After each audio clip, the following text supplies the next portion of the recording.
Hi there, hope you're having a lovely day so far. Well, the need for a new mum to have connection and support from other parents has been around since time began. And we've all heard the saying, it takes a village to raise a child. Well, this is an African proverb that means that an entire community of people must interact with children for those children to have experiences to grow in a safe and healthy environment. Well, for parents these days and everything that we've been going through, I guess it really does strike a chord, as many of our busy lives have meant that we've actually lost that sense of community and support.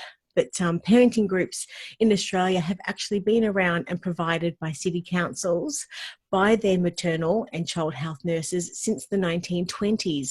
But due to social isolation and everything that we've been going through with COVID-19, this has all had to stop. And I think for any new parents at the moment, it is really quite difficult, and our hearts definitely do bleed for these new parents at the moment, especially the first-time parents. So this has actually meant, with all of the sessions having to stop, that new mums have had little support at the time in their lives when they actually needed the most, and the village around them is not necessarily been there to help support them. So to talk to us about this today, we're joined by our special guest, Belinda Joyce, a midwife and maternal child health nurse with over 20 years experiences. Now, she's also a mother to four and author of this fantastic book that I'm going to hold up so you can actually see, Survive and Enjoy Your Baby. And her passion is in providing safe, evidence-based information and advice to help parents find their own path to parenthood. Thank you so much for joining us today, Belinda. How are you? I'm well, thanks, Rach.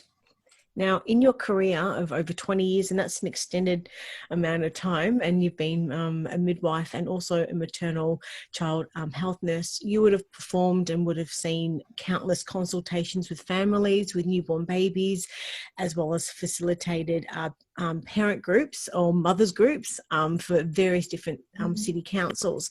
So I'd love to know, what are the major changes that you've seen lately in the last couple of months with everything that's happened with COVID-19 to what is considered like sort of normal, and really what's been the major changes in your world lately?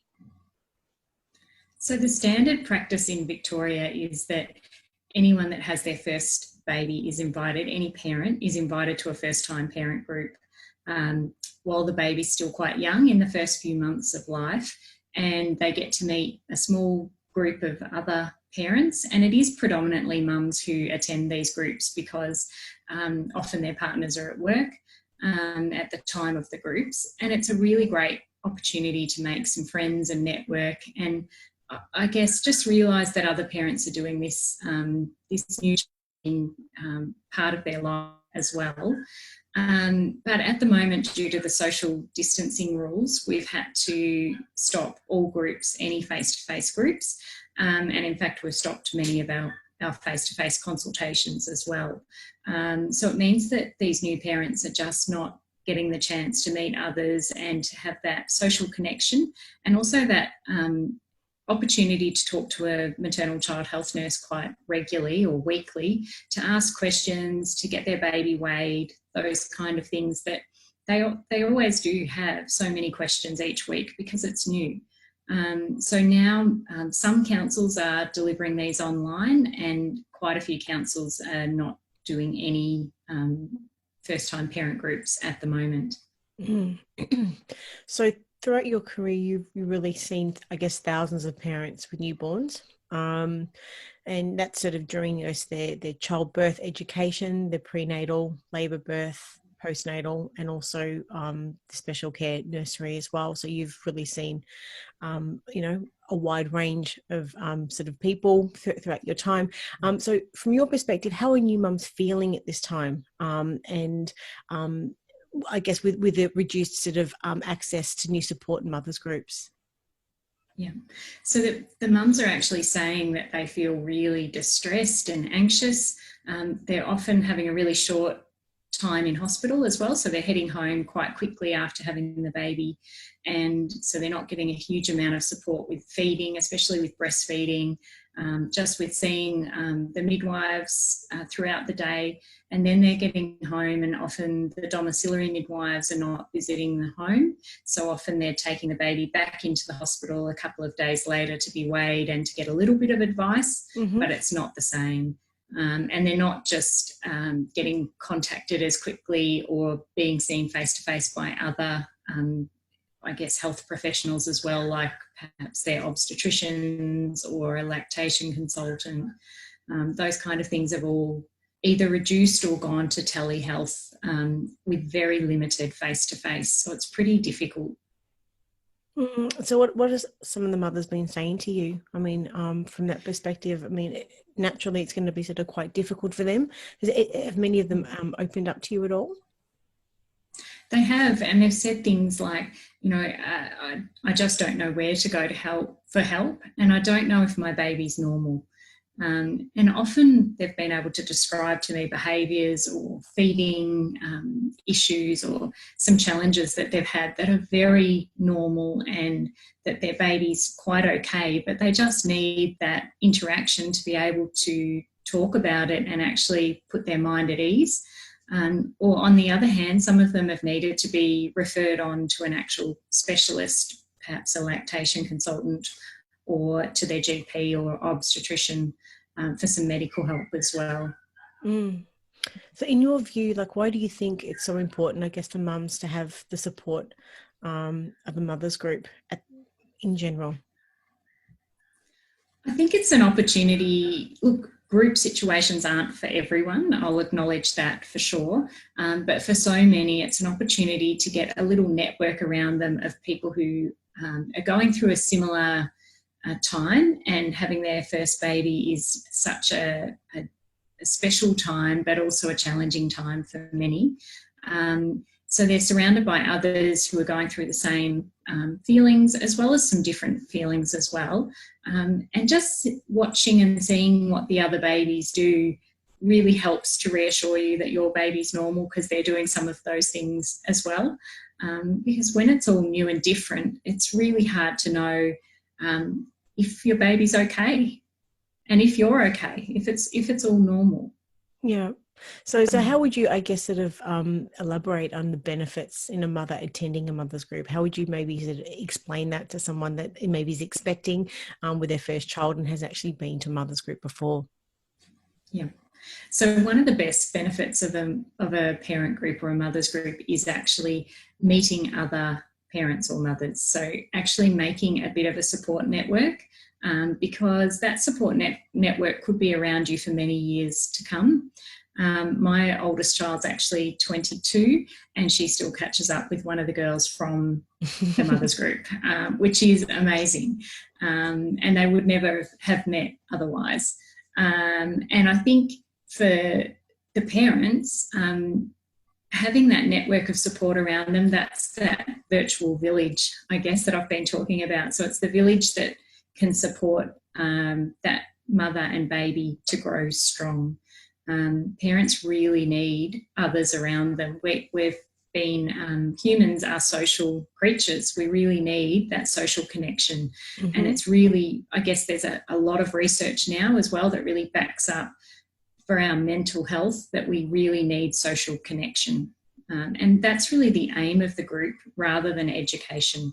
Although education's a really great part of it, it's only a small part of it.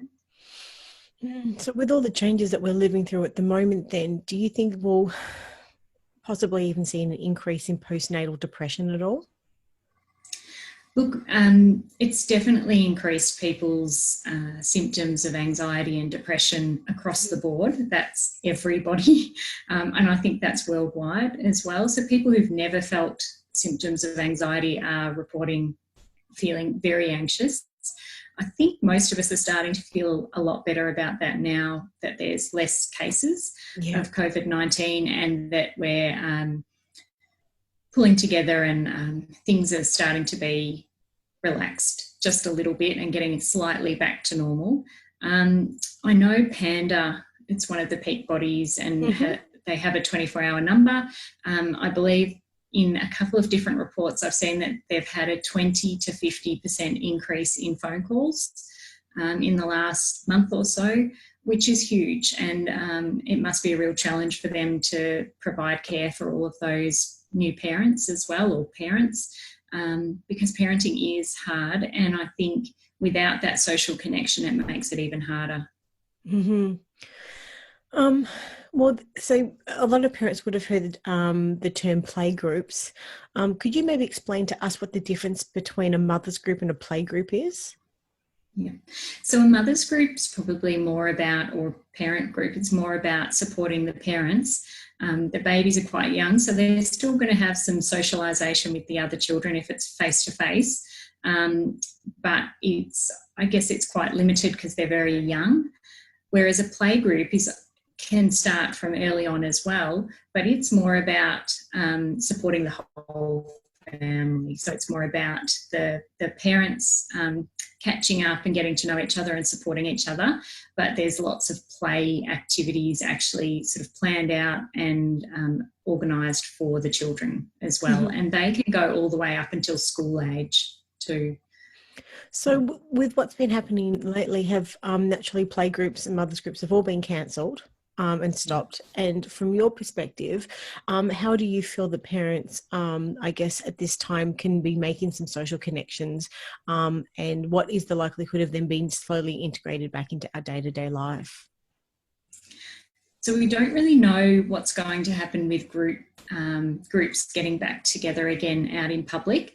I think probably anything outdoors is going to start sooner than anything indoors. But I think the majority of first-time parents with their babies are trying to stay home and keep their babies in that isolated sort of environment for the moment. And certainly the paediatricians are also suggesting to do that when they're quite little. Even though it doesn't seem that babies and children are getting the more severe kind of disease, we still don't want them getting sick. We want to keep them protected.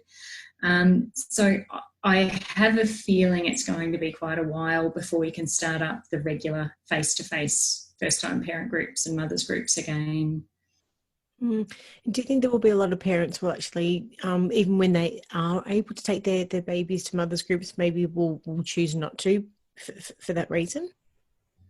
Yeah, I think it'll probably be a gradual relaxation of the rules, and then a gradual process of parents feeling safe to bring their babies back out again. Because even going out ourselves, I think most people are being very careful with their hand hygiene and thinking about where we're going and how close we're getting to people. But to get together at an actual parents group face to face, that's a whole nother thing. And often they go for sort of at least an hour to 2 hours. So that's a long time period as well to be in the same space at this point in time. So I think we will all, as a society, gradually start to get back to what was normal. So what is the rules, I guess, with parents attending mothers groups? Do they have to attend a mothers group, or is it just something that is voluntary? It's voluntary. So in Victoria, it's offered to all first-time parents, and anyone who's had a second, third, fourth baby, they're more so encouraged to go into a playgroup sort of situation.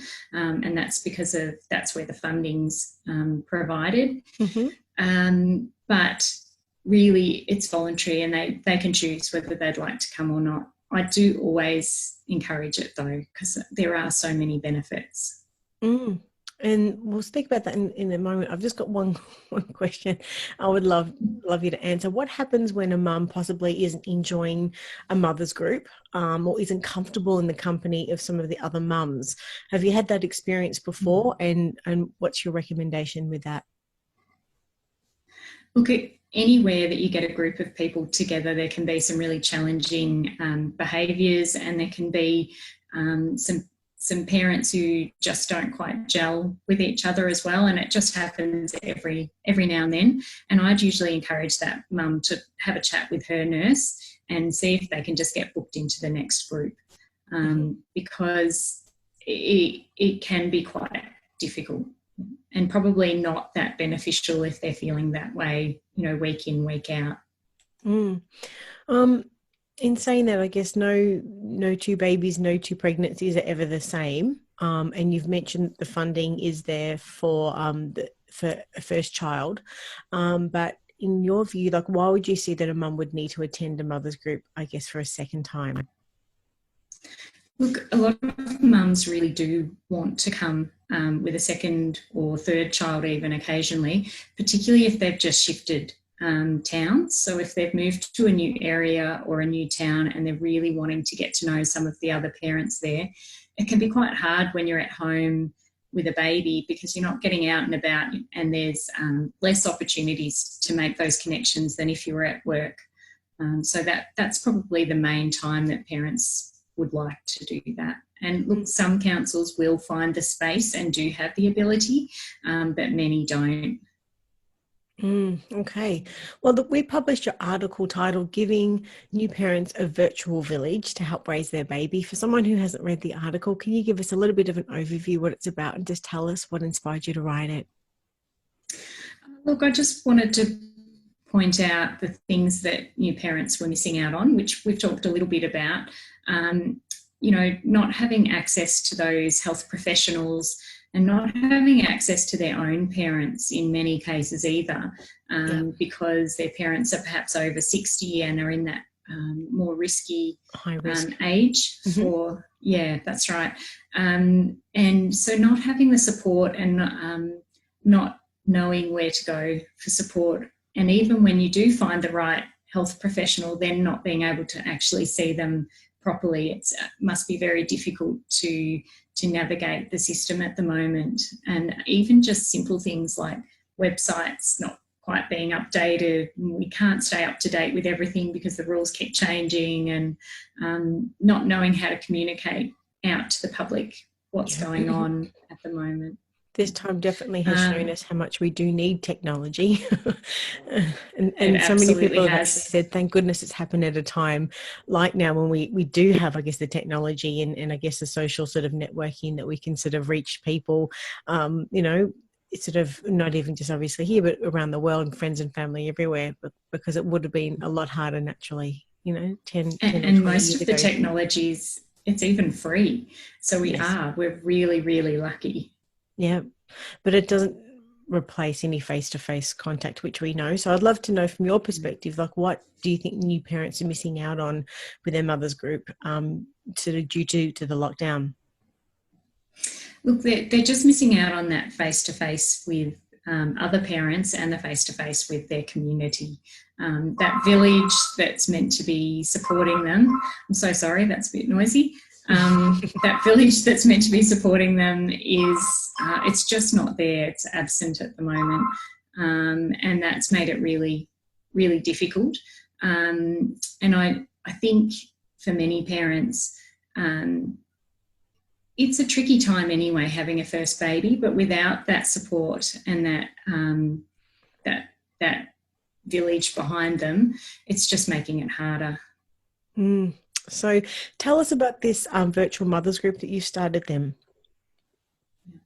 Look, I run a blog already, and as you know, I've got my book, and I just thought I've got the knowledge and I think I can pull the technology together and actually create a virtual village to support the new parents who have got nothing else. And so that's what I've done. I've actually set up a weekly sort of mothers group where parents can just book in and come one week, or come every week, or just come when they're having a good day and their baby's not crying, see what sort of fits in for them. And I guess just trying to look at ways to support the community a little bit more, how else we can actually get this help out to parents. So what does a virtual mothers group actually look like? How does it work? Well, we're actually using the Zoom platform because it's been really, really user-friendly. Most people can connect to it. So people can just book in directly from my website at belindajoyce.com. If they just click on mothers groups, they'll see the link there to join up. And then I just send them out some emails that explain when the group's going to be on, how to connect, and then They just hop on. It doesn't matter if they're wearing their pajamas. It doesn't matter if they've got a crying baby. We have had a mum in her pajamas. Dads are more than welcome as well as mums. You can come for one or come for all. It's very informal, so it's not something you have to sort of book in for and come every week. And we do a little check-in with everyone at the beginning, and also look to see if there's any really burning questions that parents are really hoping to have answered during that session, so that I make sure I get to those. And then we talk about a topic that the group has chosen, usually the week before. So that could be something around sleep or around feeding, around how to play with their baby and looking at development. And there's a huge amount of topics that we can kind of cover and discuss. And then they can ask some more questions about that and check in with each other as well and have a chat. So it's not all about me just providing information. It's about them actually making some connections and being able to answer each other's questions and share things that are working for them, share some of the challenges they're having, because most new parents find that really reassuring to know that someone else is having trouble with their baby's not sleeping so well is a really common problem at that age, and it's quite normal. But it is still nice to know you're not the only one who's up all night. And a great opportunity, like as we were saying before, even though in the coming sort of weeks that you parents will have the opportunity to attend parent groups and mothers groups. Some may choose not to for their own reasons also, so it still gives them the opportunity to feel part and connected with other parents with babies at the same age. So well done you, and congratulations on that. I think it's a wonderful initiative. And so is this, I guess, for families nationally?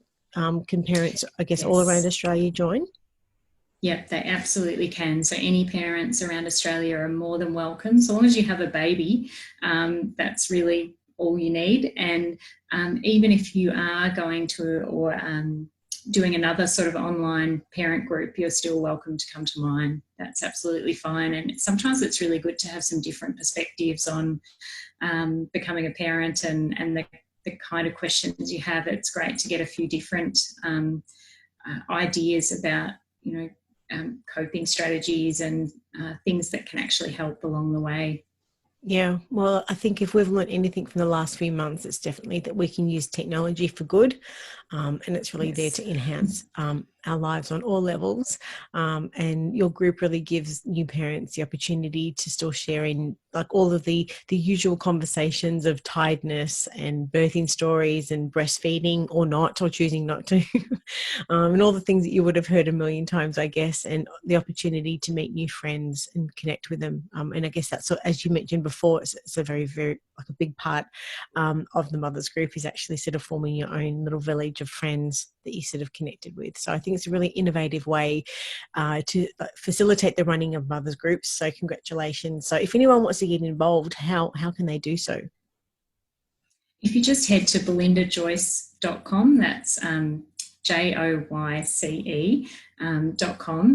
and on the top right-hand corner, there's a little link to mothers groups. If you click on that, you'll get all of the information that you need.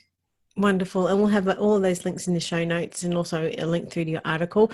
Thanks again. Congratulations on launching the group. I think it's, as I mentioned before, a fantastic initiative, and no doubt it's going to help lots of parents in the coming weeks and months and beyond. Thanks so much for your time, Belinda. We'll speak again soon. Take care. Thanks so much. Okay, bye.